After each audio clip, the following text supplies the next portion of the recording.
still a while to go yet, and he'll be back with us. We would hope in the next 2 to 3 weeks, and hopefully that would be a shout that he could start full training when he does come back. So that's the hope that we have. But like we say, it's always been a week by week assessment. We've been sending one of our physiotherapists every week to talk with Levin, have a look at his progress, and be kept updated on a weekly basis. How's his morale? Because it must be a difficult period for him.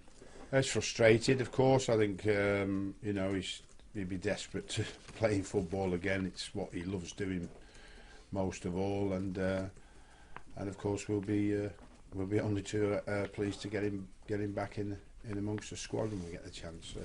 Carlton Cole played another game in the under-21s, which they won again last Monday.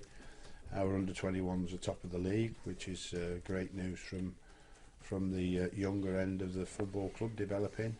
We've let a few younger players go out on loan this week on the basis of their performances in the under-21s. So, things are all right, apart from we haven't got enough points on the board that we should have. You've been persisting without an out-and-out striker. Are you likely to continue that, or do you think Carlton come back? I persisted because it's only been 2 games out of 8. So okay. That has worked very, very well in the first game, didn't work quite so well in the second, so it'll be our choice in the next 2 days on whether we do change the system we play or whether we don't. And do you think Carlton Cole's ready to come back, make that step? Well, he's ready to be in the squad. I don't think he's ready to start from a match fitness point of view, but Carlton's experience, if needed, off the subs bench, I think would be invaluable at the moment. So he'll be in the squad for Sunday.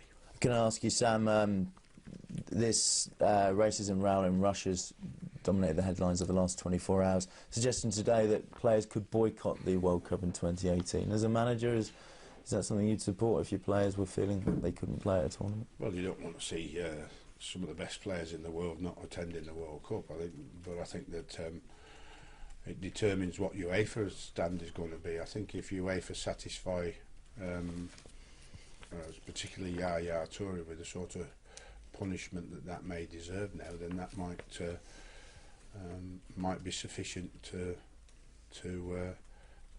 sort that situation at that particular time and then be monitored, because obviously European games will be played in Russia again, or anywhere where that type of abuse is or has been known to be portrayed before.